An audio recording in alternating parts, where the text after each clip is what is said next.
Hello and welcome to another SSCAIT report. I will be your host, Chobos Wagons, aka Jealous from Team Liquid. And today we will be looking at replays from Schnail, the StarCraft Human and AI League, a service which allows humans to play against the most modern StarCraft AIs in a ladder environment. I will be posting the link in the description if you are interested in testing your mettle against these fearsome opponents. Also, I want to make a quick announcement. The SSCAIT submission deadline for the upcoming season is in 2 days on December 22nd. Bot authors have been working hard to update and improve their bots for competitive play, so expect to hear about it and see more exciting AI vs AI replays in the near future. Without further ado, let's jump into the games. So, here we are on Fighting Spirit with Krazio, the Taran AI, spawning on the top right, and Patcha, the teal Zerg, spawning on the bottom left. Now, there is some speculation as to who Patcha is. The discourse in Discord um, put forth the hypothesis that this may be a Polish StarCraft 2 pro player. It's been noted that they have peaked in these replays at over 400 APM, so definitely a very strong player. They are opening with what seems to be an overpool now, I believe. They're going straight into gas as well. Nope, it's actually a 9 pool. I'm sorry about that. Uh, um, and they did cancel the gas actually in order to produce that extra drone. As you can see here, 10 out of 9 supply. Meanwhile, Krazio is doing a wall off that is more typical of what you would see in TVP. I'm going to guess that maybe Patcha played random, not quite sure. Maybe the fact that they're an SC2 pro means that they weren't sure which race they would like to select. Quite an early scout from Krazio as well, but that is not atypical of AI. Actually, it's going for another depot here, it looks like. Or is that a bunker? That should be a bunker. Let's check the production tab. That is the bunker indeed. Generally not the standard approach. Maybe I guess Patcha did select Zerg, so therefore this bunker makes more sense. The issue with this is that Zerglings can still run through this area and this area right here, so a sufficient number would be able to overwhelm the ramp position from Krazio here. That's something that we see human players do at the lower levels at the very least when they are responding to a bunker like this. Generally what you want to do as Taran is to have a couple SCVs blocking the ramp, Marines behind, and then the SCVs and Marines will eventually move out and generally take an expansion. But let's keep track of what our player Patcha is doing here as I speed up the game a little bit. They are going for an expansion. They did make a couple of Zerglings. They're going to make their way here now. They tried to take out the SCV. They do so. And quite a number of SCVs were pulled here, probably anticipating an attempt at a run by, but with this low number of Zerglings, it's not going to be an option. We already see a gas and the layer coming up for Patcha as well, so it's going to be 2-hatch layer, most likely going into 2-hatch Mutalisk production.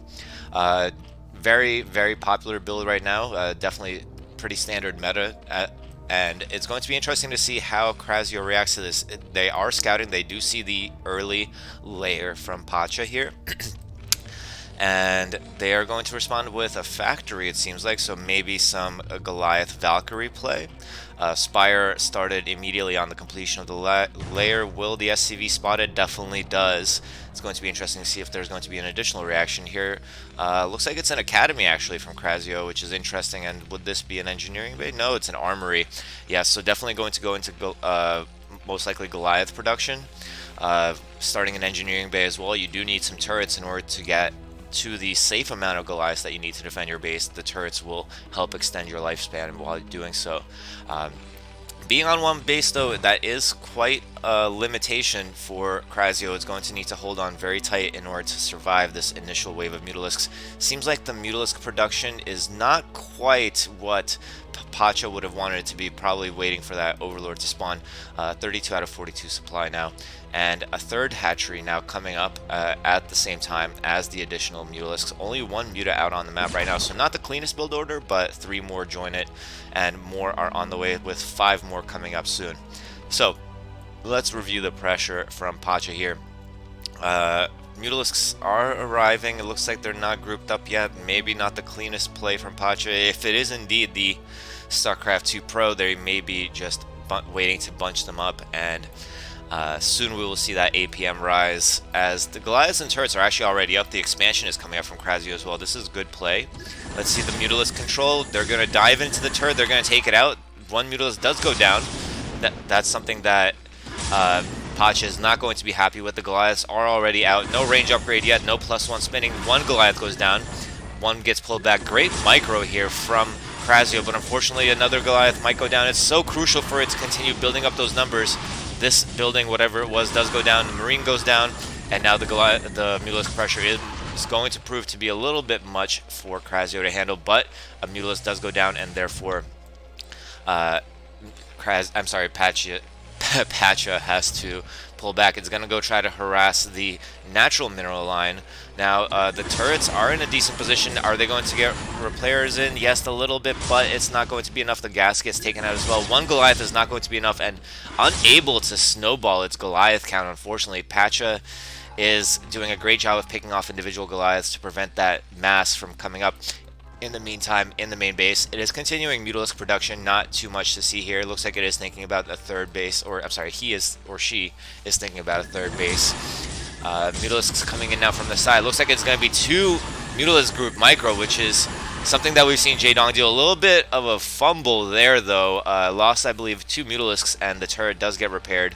The count of Mutalisks here definitely not enough to engage against turrets. May be suited for joining back up with the rest of the Mutalisks here. Yes, that looks like what we'll be seeing here. Mutalisks joining up now together to do some more pressure at the front. Only one turret here. I definitely would have expected more turrets, and it doesn't have the greatest coverage on this starport over here. The starport, of course, would help with Valkyrie production or eventually science vessels, but with two bases, it's very hard to get enough gas for science vessels, so I'm suspecting that it might be going into Valkyries instead of science vessels. More Goliaths go down. Still no range, by the way. That's because there's been no add-on for the factory. Definitely an oversight from Krasio. It's a second factory coming up instead of the starport now. Trying to get those Goliath numbers up, but the Goliath numbers have been whittled down to 0 yet again. And now there's absolutely no anti-air coverage in the main base for Krasio. Krasio is hemorrhaging Goliaths still and losing its only factory. This is surely a bad sign for our AI here, as Patcha manages to clear up all of the production facilities from the Taran player. There is a starport in the natural. It has good coverage. I wonder what's coming out here. It's going to be a Valkyrie as anticipated, but still no anti-air coverage in the main base. Krasio is trying to start mining again. It's trying to reclaim that base, but the turret pushing towards its own main base, and now another wave of Mutalisks come in, take out the Valkyrie, and now it is too many Mutalisks for the armulous Krasio to deal with, as Patcha goes up to 3 bases. The Mutalisks have done their job here. The Valkyrie, solitary Valkyrie, is not going to be enough. This factory is trying to add an add-on, but I don't think it will be able to. Not enough coverage from the turrets.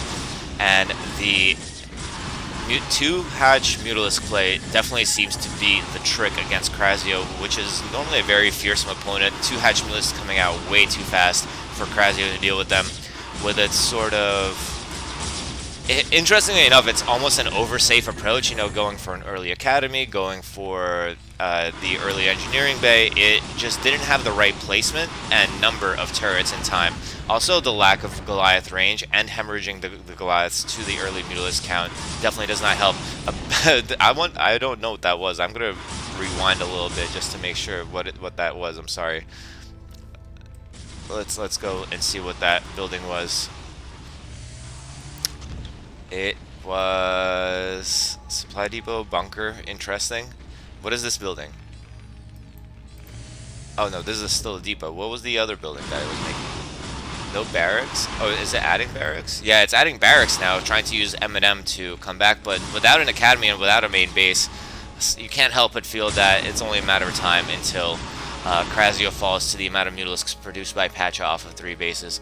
And even with Valkyrie's turrets, Goliaths with no range still, this is going to be enough Mutalisks to deal with it.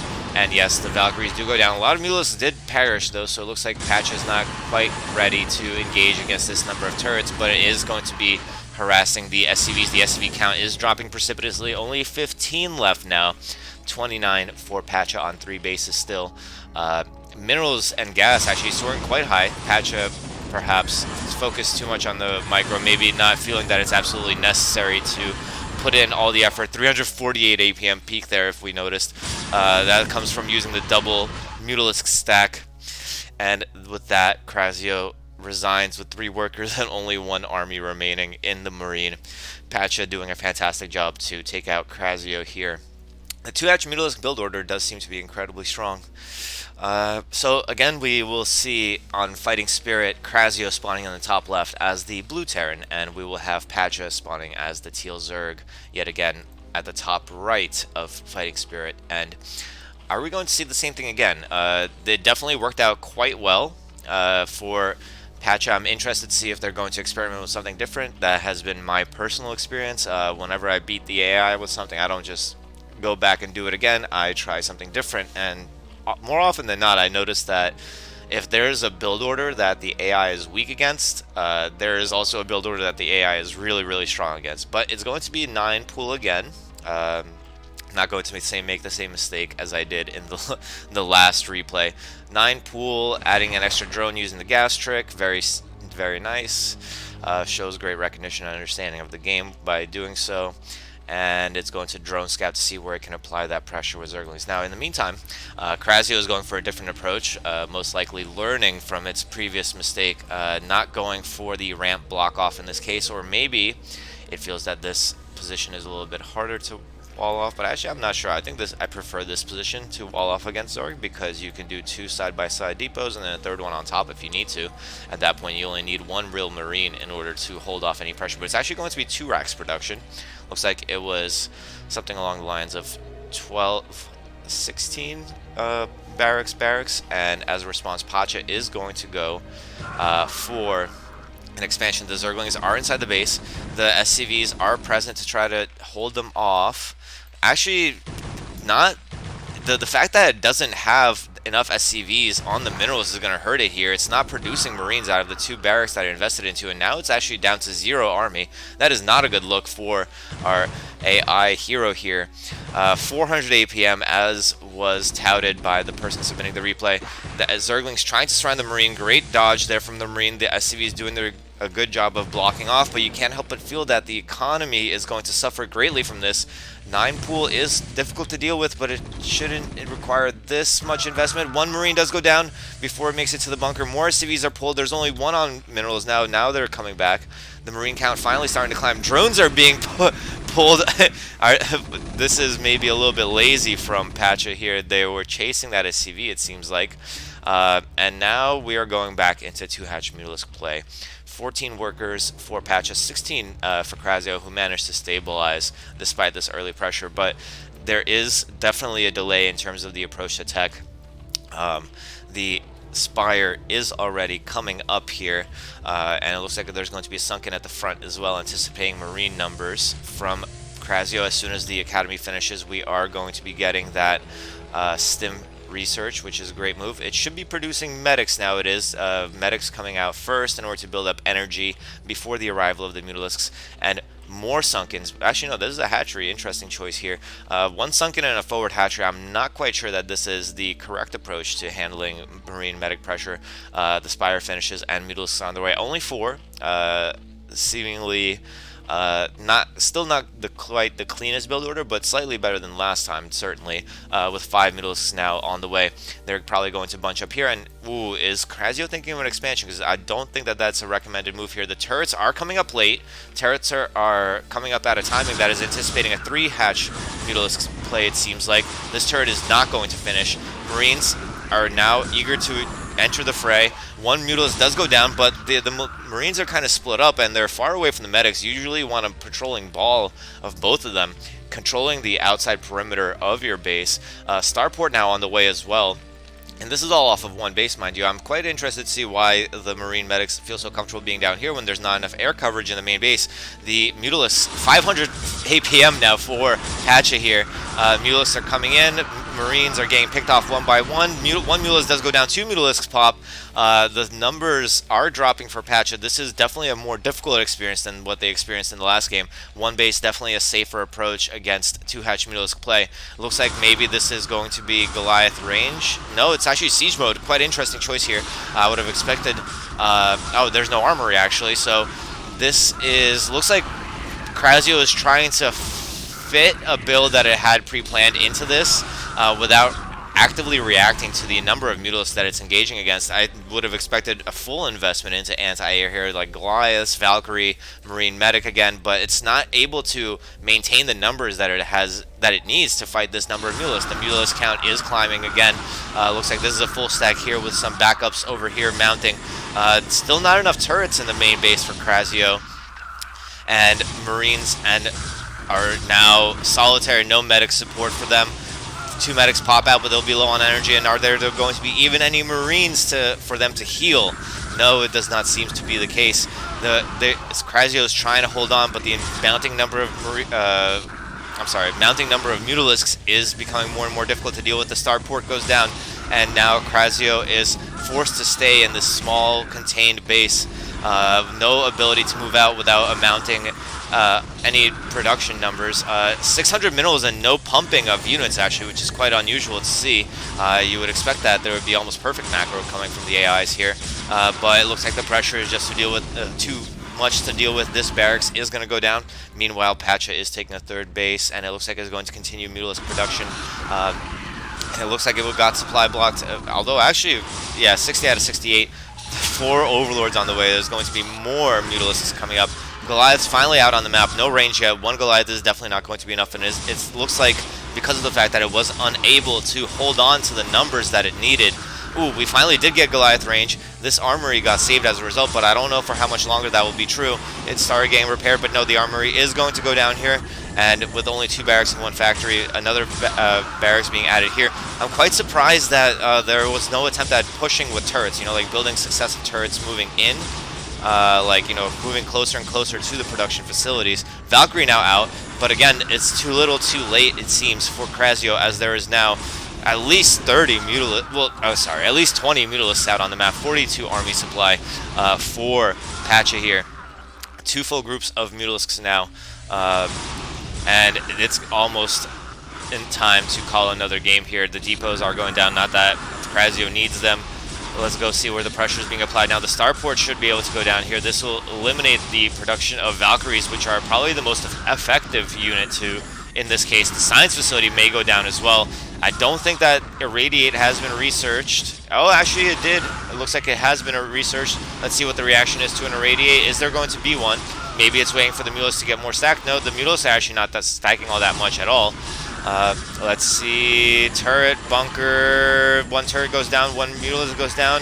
Yes, there's the Irradiate. Perfect pull away from Patcha here. Great recognition here.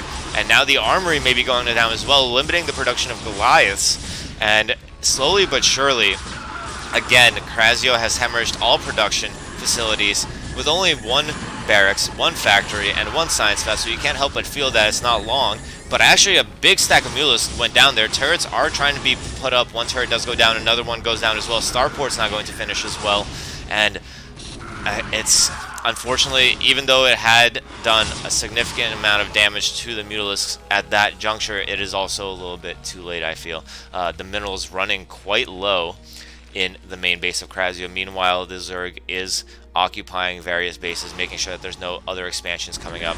And I wonder what is loading to make my mouse put up that icon, but regardless, still the science vessel goes down. That is a big, heavy loss for Krasio, and Krasio is really on its last legs here, adding a starport again. Another turret is going to go down here, it seems like. Yes, it is. Again, limiting its ability to defend its production facilities. This starport, as soon as it comes up, may go down before it even manages to produce a single unit. The turret is now up. Mutalisk production has actually slowed quite a bit. There's 3,000 minerals in the bank. You can't help but feel that maybe some Zerglings in addition with Mutalisk would be effective here at closing out the game, but I don't think it matters all that much. The starport does go down. Another armory is attempted to be added as instant Goliath production here. But unfortunately, I think that the Mutalisk count is going to be just too great. And I'm quite certain that this is GG right here. With only 2 mineral patches left in the main base of Krasio, you gotta feel for the guy. You gotta...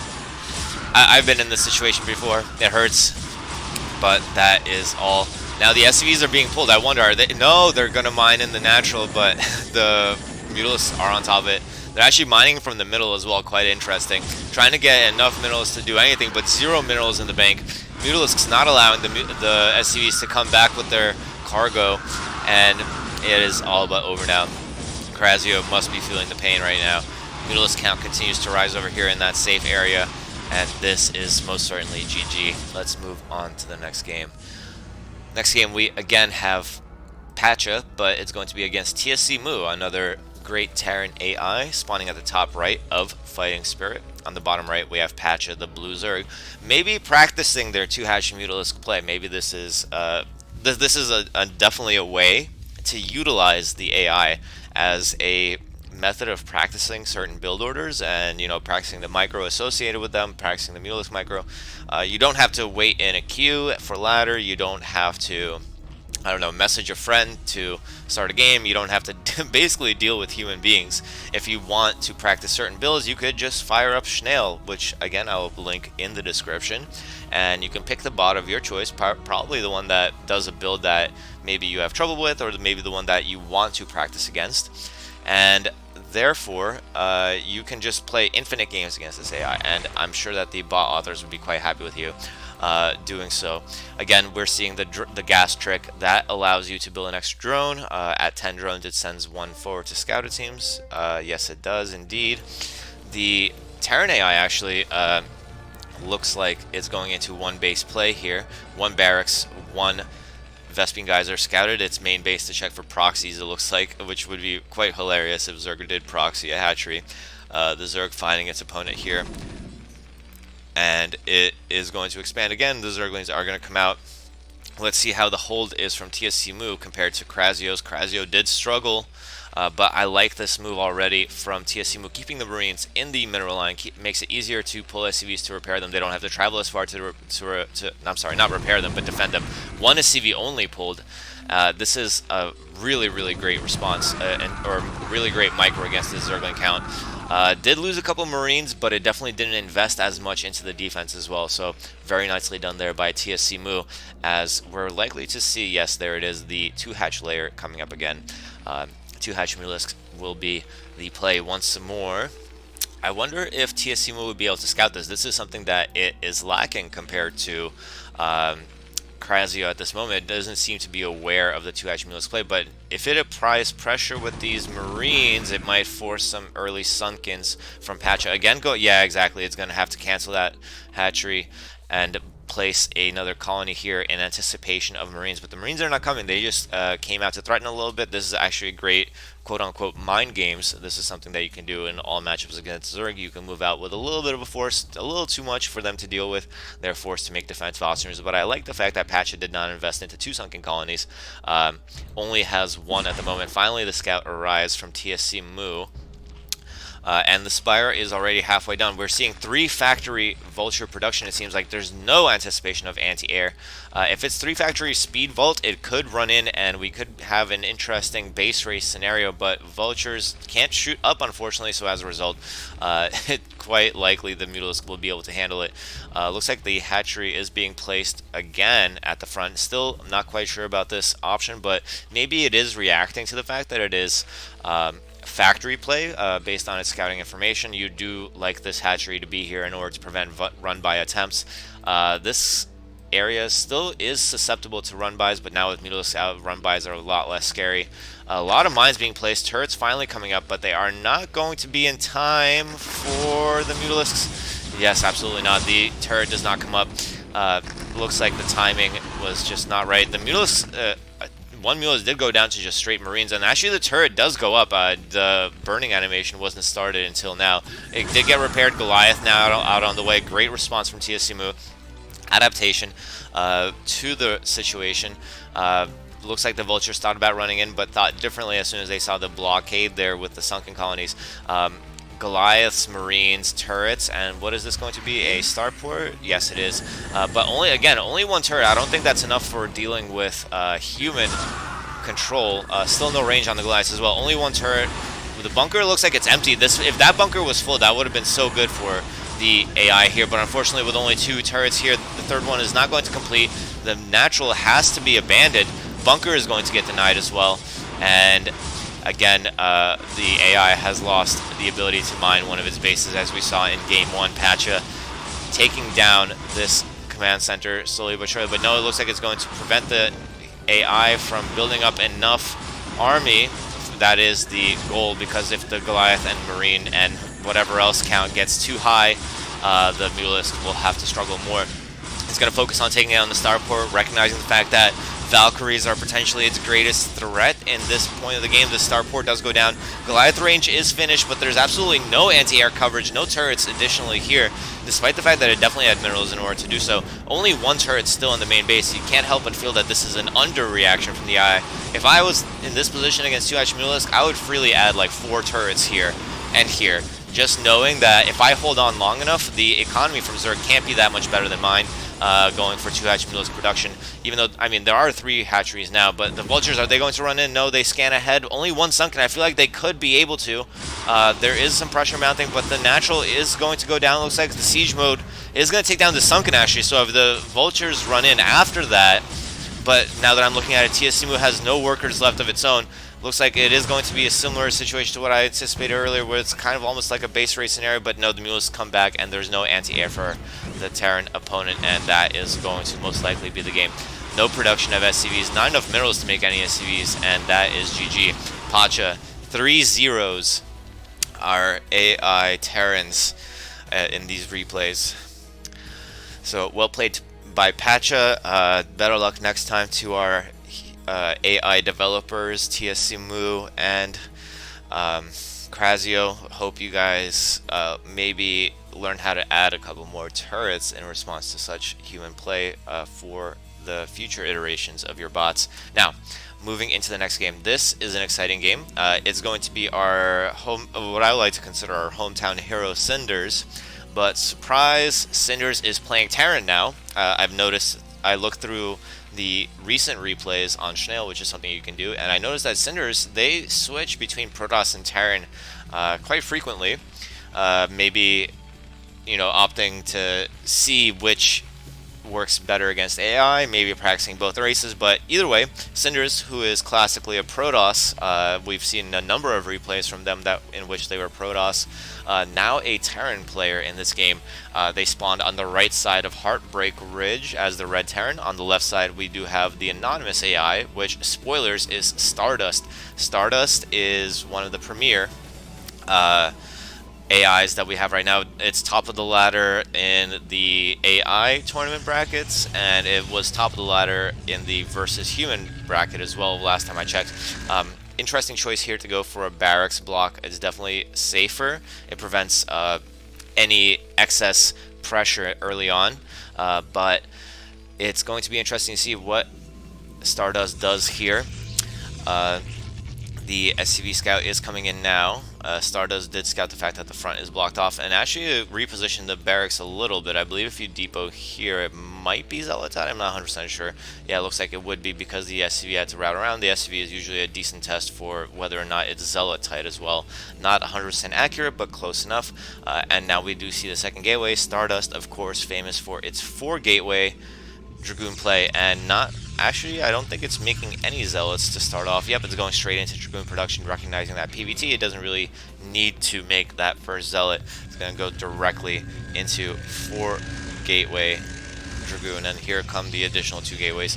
4-gateway Dragoon, definitely stronger on this map than normal, because of the fact that there's no ramp here. It's just a, you know, it's just a little gap that you can walk through. That means that there's no high ground advantage for Taran to defend. However, Taran has recognized this build and is staying aware of the movements because of this wisely placed SCV at the top of the natural ramp, and is going to be well aware of the fact that there is there was no pressure, no need to make Marines. That allows to that allows the human to make siege tank as early as possible, siege mode as early as possible, and add a command center for what is commonly known as a siege expand. These siege tanks are going to be enough to hold off this Dragoon pressure, and quite a number of Dragoons have gone down from Stardust, not recognizing the fact that it won't be able to apply its customary pressure with this amount of siege tanks behind, out of range of the Dragoons themselves. The Dragoons continue to try to pressure, but the barracks is of course effective at keeping them out. The command center is going to go fly forward now and is going to grant additional vision and an attempt to expand. Meanwhile, we see that Stardust has expanded itself here as well. Slow siege tank push coming out of Cinders now, going towards the natural base. With pure siege tank against pure Dragoon, the siege tanks are bound to win, but when the numbers get too high, the Dragoons can run in and take out some. It needs to save this barracks in order to produce additional factories. The Dragoons run in now, standing on top of the tanks. A lot of them went down before being able to take down the tank. One tank did go down, but I don't think it was worth the 5 Dragoons. Even with 4 gateway production, you can't help but feel that it's not going to be enough to take down this position now, as Cinders has walled off the natural yet again, using the buildings. Oh, nice placement there, but it had to be canceled, I think, because of the pressure. One tank goes down again, but again in exchange for about 4 or 5 Dragoons. I don't think that that's enough. Turrets are now coming up to prevent observers from being able to poke in, and more gateways being added, going up to 7 gateways off of 2 bases. It's going to be pure production from our anonymous AI, aka Stardust, and more Dragoons go down. It finally takes down another tank, but I mean, even though the tank count is not climbing, the Dragoon count is not climbing as well. You need a sufficient number in order to prevent the eventual push out from Taran. 4 Dragoons out on the map against 5 tanks, 2 vultures. This is not going to be enough to prevent any further pushing out from the Taran player. Mines are going to be placed now. It looks like no, the Dragoons are placed well in a good concave here to prevent any real moving out. They're dancing around wildly. Siege tanks inching forward a little bit by a little bit. 2 more tanks out. Looks like the barracks is going to be flying forward, as well as a moving wall, and to grant vision over the ramp. This is something that, well, I'm sorry, over the hill. It's something that we can't see in this replay, but it's actually impossible to see over this ridge without this flying building here. Number of Dragoons go down. The barracks might go down. Actually, no, is being pulled back and repaired, but still the amount of siege tanks is too great. A couple of siege tanks did go down, but not nearly enough. Third base now on the way for Stardust, and Stardust now adding Zealots into the mix as well. Zealots, of course, would be much better at running into and causing splash damage to be done to the siege tanks, because siege tanks, when they fire, they cause splash damage, which damages friendly units. But the siege tank count now is greater than the Dragoon count. That's not somewhere you'd never want to be as a Protoss player. Army advantage going to Cinders, who's staying on 42 workers, not needing to add more as he is on 2 bases. And anonymous AI, aka Stardust, on 3 bases with 53 workers. Definitely has the supply advantage, but not by much. The army advantage, definitely the positional advantage, going to Cinders here. And Cinders runs in here, lays mines. Really nice work here now. It's going to take down a lot of these probes. The probes are not reacting at all. They're trying to keep place cannons, but they don't. Worker count now equal, and these vultures did a lot of work for Cinders. Cinders climbing a little bit high in money now, but also pushing out ever so cautiously and slowly, knowing the danger of getting concaved on. However, with the siege tank count this high, you can't help but feel that the AI will not be able to apply that much pressure. More and more siege tanks being pumped out now. Excuse me. On 2 bases we have 6 factories, 3 add-ons, 2 trap siege tanks. These are for defensive purposes for later, I'm guessing. Mines being laid everywhere. And meanwhile, Stardust has expanded to the bottom right as well, going up to 4 bases against 2. But if the AI can't kill, if it can't pressure the Taran, eventually the Taran army is going to get to a point where the 200-200 is stronger than the Protoss one, and it comes down to whether or not the Protoss can resupply. It's going to be interesting to see. Cinders does find this bottom right expansion. It looks like he might think about going in. It looks like he's going to try to focus down 1 cannon. Is not going to be able to do so with that number of vultures. It is quite low, but the support does arrive from Stardust. Stardust now is actively patrolling to make sure that there's no expansion here. Oh goodness, does hemorrhage a few Dragoons there. The army supply now heavily in Cinders' favor, over 30 supply ahead, but Cinders looking like it's not, I'm sorry, Cinders does not look like he wants or she wants to move out quite yet, is content to continue denying bases, as a particularly greedy move out here from Stardust is going to run into a bunch of mines. Is it going to be able to save the Nexus? No, a lot of Dragoons are going down to just mines, even though the observatory is up and so are observers. Is this Nexus going to go down? You have to assume that it will. Yes, it looks like that would be the case. And meanwhile, a third command center is being placed for Cinders here, looking to finally take his third base. But again, cutting worker production. We also actually have dropships now. Let's see where the dropships go. 4 tanks loaded up into dropships, it seems like, and yeah, it's definitely going to go down to this bottom base. The Vulture is going to go run in and check. It actually provides coverage for the drop. Really nice timing there. I'm not sure if that was intentional, but if it was a fantastic play. 4 siege tanks sieged up now, takes down all the probes. Now Cinders actually at an economic advantage, 42 workers versus 38. All the tanks go down, and so does the dropship, but the damage has been done. Bases are continuing to be denied, and the worker count is lower again for Stardust. Look at this number of siege tanks. There's no way that the Protoss can engage against this number. The siege tanks are moving up now. They're going to try to take this high ground and this high ground position in order to secure the location for the third base. As Cinders is running out of money in the main base. Let's see the upgrades. Wow, 3-3 on the way for Stardust here. Really incredible. That's something I did not notice about Stardust play. Maybe it's a PvT thing, but 3-3 is definitely a fearsome upgrade level.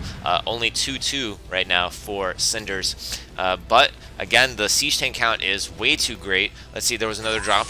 Yes, there was another drop here, taking out more probes. The worker count again equalized between Cinders and the AI. Cinders still not looking to add any more AI, fully content to just slowly crawl to expansions as they die and build up a siege tank count slowly. And it's clear to me that this might be Stardust's weakness. The positioning and number of siege tanks too great for the army. 124 army from Cinders. That is usually the most that you would ever see in a game, but he does have another additional 20 more space for more siege tanks. The Vulture's laying intelligent mines here. Looks like the anonymous AI Stardust has expanded to the top left again, but it must be short-lived. Eventually, this move out from Cinders is going to be too much for this AI to handle. You can't help but feel that. Just look at this. This is absolutely an incredible amount of siege tanks in one screen here. Now moving up to the top position, taking another command center as the natural whittles down in mineral count. Looking potentially for this mineral only at the 11 o'clock position or 12 o'clock position. More siege tanks pushing forward. Just look at the sheer amount of siege tanks that are here. Once this ridge is taken with siege tanks, it's going to be another stable position for Cinders, as the AI unable to engage, trying to stay just outside the range of the siege tanks, but constantly hemorrhaging a few units here and there. Yeah, look at this, still losing units, and it's going to attempt to run in. No, it realizes that that is folly, given the amount of siege tanks here. We have, what, like 30 siege tanks here? The barracks might go down, but it doesn't look like there's going to be more production of siege tanks for Cinders at this time. I'm sorry, more production of factories. 6 factories, 42 workers, actually 45 now, is all it seems to need. It does take this position at the 12 o'clock position. And siege tanks now are present as well. Lots of mines, which Stardust has surprisingly not been handling quite well in this situation. And we're still on a 2-base economy, technically, and actually only 1 on gas here, by the way. That seems to be limiting its production a little bit, but 183 out of 200 supply. AI is catching up, 53 workers, has stabilized this position for quite some time, is actually taking the middle as well, but still just unable to engage against this number of siege tanks. Dropships are still out as well, and it's almost pure siege tank at this point. And let's see what the upgrades are. 3-3 finally for the meching Taran, and 3-3 is that disgusting upgrade which just melts Protoss army so quickly. I mean, the mines are melting them quite efficiently as well. Tanks perhaps not quite as far forward as they need to be, as the Taran takes out the top left base from Cinders and will be looking to expand there itself. This is a classic way of playing Taran. You just kind of slowly suffocate the the Protoss by taking out its bases, continuing to mine even the dregs of the bases, and because of the fact that you have superior army retention, you are able to continue this pattern throughout the entire map. And actually another drop here, taking out more workers, only 33 workers for Stardust now. Of course, AI are more efficient at mining. They can, like, the programmers have made it such that there is perfect efficiency with only 2 workers per mineral patch on average. In PvT, you want 2.5 workers per mineral patch until the point where you have more bases than you can saturate at that level. But either way, 34 workers would be enough to continue production, but it's only on 1 base now, and 1 base against 3 base Taran, soon to be 3 base at least, and nearly maxed out, 193 supply out of 200. Almost all siege tank, and this heavily dragoon force with no arbiter, no carrier, no Templar is going to struggle against this number of siege tanks in any situation. And here we go, finally we see the move out. Looks like, yep, it's going to be a massive move out. It's probably at least 36 siege tanks here moving out with about 12 vultures in support. Yep, here we go. And the Protoss army just melting despite the 3-3 upgrades. Upgrades, of course, being much more advantageous for the Taran player in the situation. And oh god, the only mining base for the Protoss player is just melting to this number of siege tank from Cinders. Cinders creating a whole entire pile of goon soup right here in the middle of the base, and that is the last of mining from Stardust, and Stardust goes down to Cinders. And by the way, this was a ladder match as well, so Cinders most likely did not know that this was Stardust, the most successful AI right now, and is going to clean up this quite easily. That is all she wrote for Stardust. Gotta give credit for beautiful layout of gateways, by the way. This is really nice. I love to see this. Definitely A- level base layout, I think. Really nice. A minus, not like laddering, but in terms of like aesthetics. That I just want to clarify that. But unfortunately, not going to be enough to deal with Cinders' safe and assured approach to the match. Cinders winning against Stardust here. Well played to both the human and the AI here.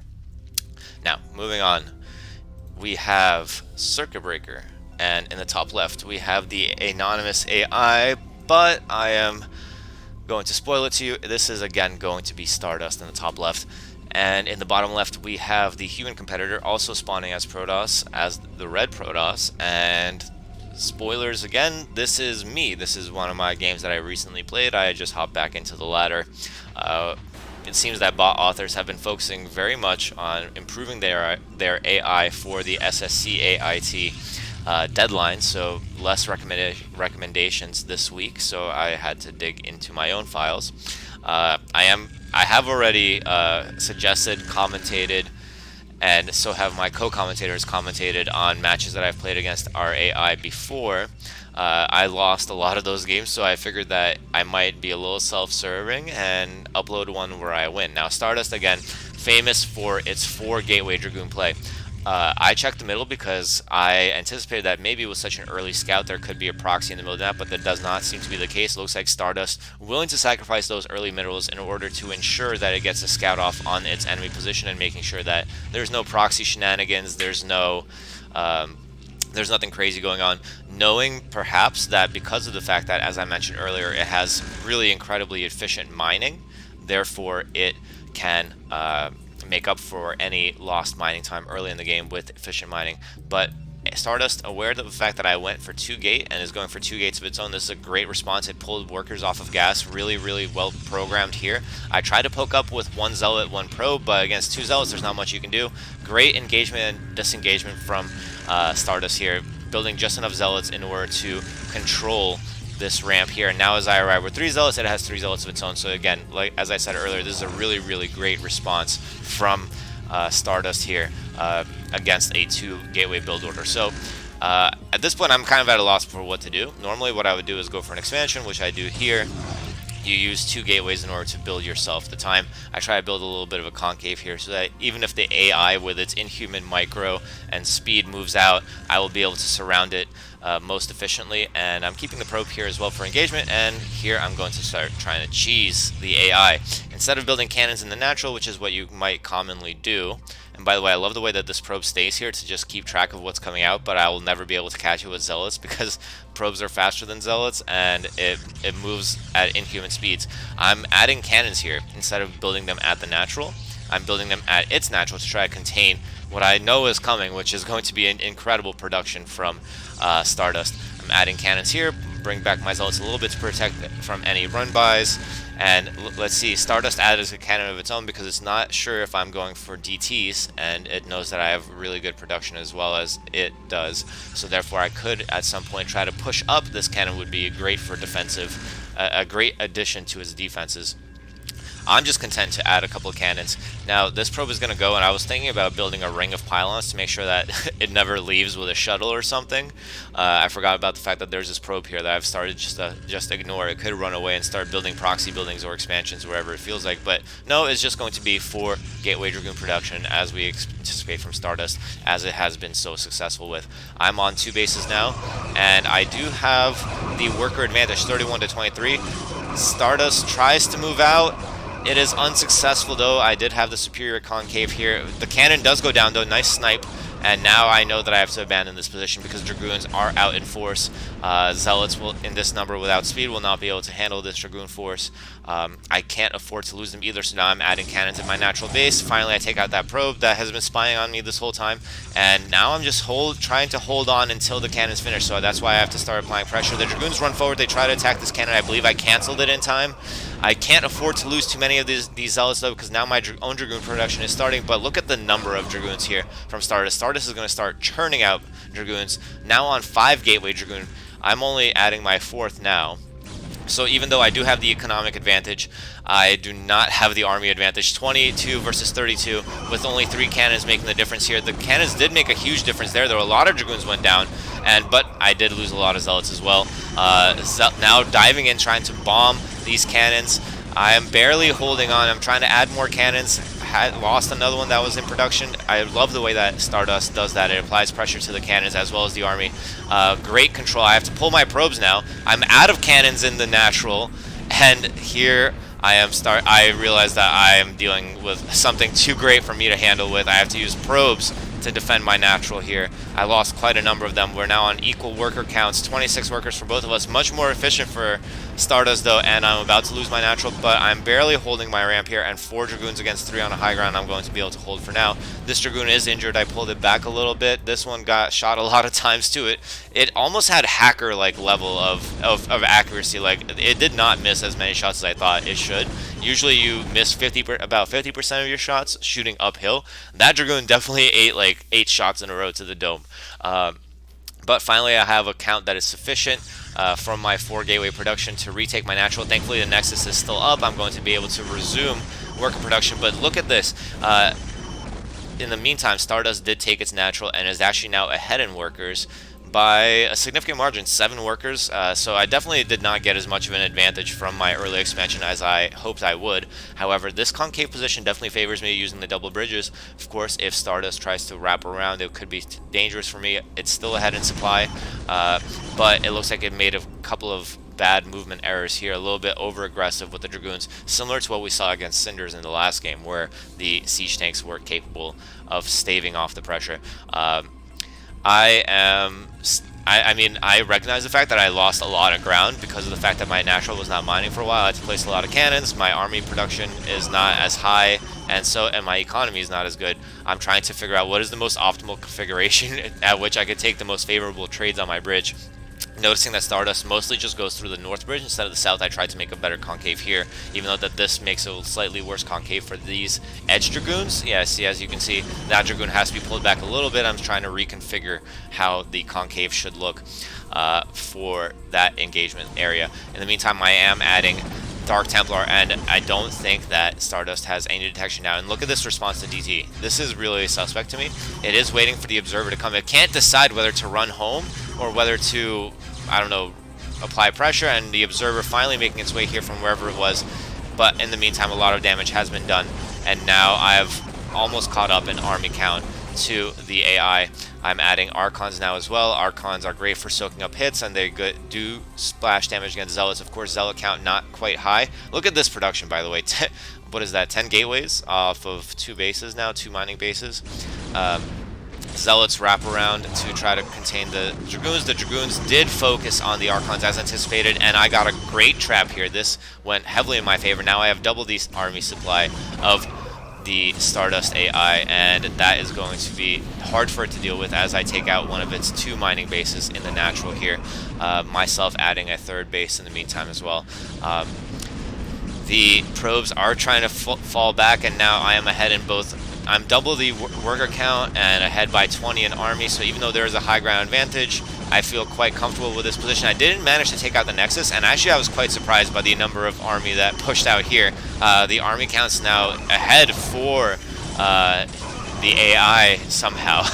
I don't know how that happened, and now I'm at 0 army. I definitely dropped my macro at some point during that situation, but with only 21 workers, I'm anticipating that I'll be able to catch up quite nicely. I again formed that concave on my bridge. I have to fall back to the cannon, even though the cannon's like really hurt and it's not going to be able to accomplish much. But Zealots, emergency Zealots coming out now, able to stave off the pressure, and the damage has been done.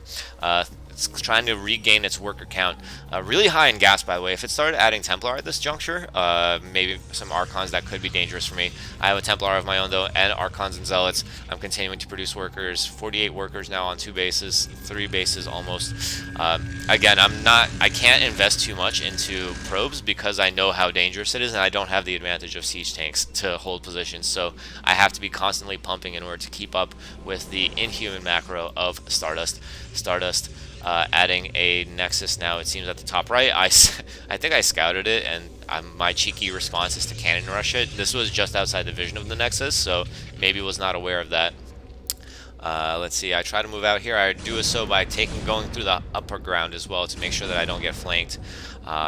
And now I'm going to try to surround again the Dragoons. Worked out for me last time, not going to happen this time. I don't want to engage on these 2 bridges. That's the mistake that the AI made too many times, so I know that I'm not going to do the same thing. Instead, I'm going to focus on taking down this mining base, recognizing the fact that it can't have that much more mining. If I kill all these probes and the Nexus, that could be quite good for me. The Archons, Zealots, and Dragoons focusing on the Nexus and the probes. Running in now, lost a lot of workers again, 20 workers against 48, and in the meantime this Nexus is going down to cannons. In the meantime, I am up to 4 bases now, and I'm basically undamaged. Thank God I had cannons for those DTs. I didn't even know that those existed. But yeah, I really think that if Stardust invested in Archons earlier, it would be able to do a lot. Now I'm going to apply pressure to the natural, and now I have an insane worker and army advantage. And not to toot my own horn a little too much, but I am proud of that, and I did take down the top AI, at least in this game. And what's rest is basically a foregone conclusion, as I just push into its main base. It's not mining anymore. It doesn't really have anything going for it, and that's going to be GG. Thank you, Stardust, for the great game. Definitely felt a lot of pressure at one point there when it was busting down my natural and controlled my natural, actually. And yeah, it was just a great game. Now, moving on to our final game for the broadcast, we are going against Anonymous AI, which I will, spoilers again, its name is Ironbot, a great AI on the Chanel ladder. And on the mid-right, White Taran, left spawn of HBR, aka Heartbreak Ridge, and right spawn, it's the purple human Protoss, and again, it's me. So I love this map because it's so quirky. There's so many interesting things you can do. You can pylon block the natural here. It doesn't make a full block, but it does enough to slow down trickle of Zerglings, Zealots, whatever, what have you. And that allows for some crazy shenanigans. In the meantime, though, I am adding a gateway first. It looks like Ironbot is going to wall off, and this is the correct wall off. This is Zealot tight, but not Marine tight. So Marines that spawn out here can come out this way. However, if you open with Zealot first, it could add a little bit of danger to the situation. Now, I scout the fact that it walled off, and I'm going to use one of my favorite features of this map, which is the fact that there's a cliff back here. Something that I think that the AI probably don't account for, and of course the priority of bot authors is to beat other AI, because that's where most of the games happen. So maybe because of the fact that other AI don't utilize this area quite enough, they don't have a great response for it. And it should have scouted the fact that the barracks lifted, it saw the pylon there, it should be aware that this is happening. But it's going to be 2 cannons here on the high ground, and is going to apply pressure to this front base. In the meantime, I have just added my gas. Don't need to mine too much yet.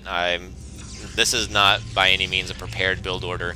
Now that I added my cybernetics core, I added 2 more probes to the gas. I just wanted to see what would happen if I apply pressure with cannons here. And interestingly enough, it lifts the barracks, which I'm not sure what that is supposed to accomplish, but it has pulled a number of SCVs to try to repair it as well, and it just can't seem to land it.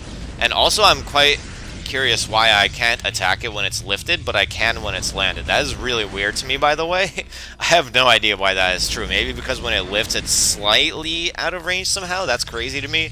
I'm trying to cannon push into its main base now. That's my play. I'm going to try to see what happens when I try to cannon push. I thought that I did enough economic damage, but now that I see the siege tank, I'm like, yeah, no, I'm not going to do that. But with the barracks down, no more additional factories can be made. Just an engineering bay and a factory. Siege tank, however, means that it is the end of my ability to push in with cannons, and now this area is going to be cleaned up. Let's see how it handles the cannons on its high ground now. In the meantime, behind this, I went for a Nexus, and I still have almost no army. The only army that I have is this Scout and this Dragoon. Now, I built the Scout because I knew that there would be no anti-air army from the Taran at this point. So this was my master plan. This is the peak of my StarCraft ability right now, recognizing that I can make a Scout to stave off tanks and vultures against an AI. So what I do is, I know that there's this turret here, and I don't want to engage too closely, so what I do is I just park it here, knowing that I'm going to be annoying to the AI, taking out SCVs, applying pressure to the engineering bay, which is flying around. You know, just this trickle damage from scouts, which are actually really quite weak at shooting at the ground. I think they do like 8 damage or something. But just the trickle is enough. The cannon is getting taken down by the siege tank, though. I have 1 Dragoon, and now I am adding scouts. This is my grand master plan. This is my scheme. This is how I'm going to cheese the AI, staying just outside the range of the turrets with these scouts. And I am going to just leave the screen here, because this is what's going to be happening for the remainder of the game, more or less. I'm just going to see how the AI reacts. It did build a command center, by the way. It was thinking about expanding, but it wasn't capable of doing so. It did try to send a siege tank out as well, but I was able to handle that. I'm microing a little bit now to try to prevent turrets from coming up, because I don't have enough scouts yet. Oh my goodness, I lose that scout? Really? That is not good. I am trying to prevent the turrets from creeping forward and helping it secure an expansion. I wonder if the replay glitched, because I don't remember it being this. Yeah, unfortunately it looks like the replay glitched. It's at 17. Yeah, I never got up to this number of minerals, but basically what happened is I'm sorry, I had no idea that this would happen. I would, if it was easy for me to load the replay in Brood War, I would do so. But basically what happened was I just built scouts all around the perimeter of... You know what? I'm going to go for it. If you guys will bear with me, I am going to try to figure out how I can do this on the fly. Real quick, let me try to load up the replay in Brood War. Now, yes, okay. You guys can keep watching these. No, you know what? No, I'm not going to do it. I'm sorry. I'm sorry to go back and forth. I promise one thing, I don't deliver. But it is already 1 hour into the broadcast, and that is about as much time as I'm going to have today. Thank you so much for watching. I will try to figure out a way that I can show you this replay for next time that I'm broadcasting, so you guys are not teased too much by this presentation. I basically made a ring of scouts here, and that really annoyed the AI here. But if you're interested in seeing it, let me know. I will figure out a way to do so. Thank you so much for watching. This again has been Chobo Swaggins, aka Jealous from Team Liquid, bringing you another SSCAIT report. Thank you very much. Have a wonderful day, evening, morning, whatever time it is, wherever you are. I hope that you stay safe and healthy. Take care.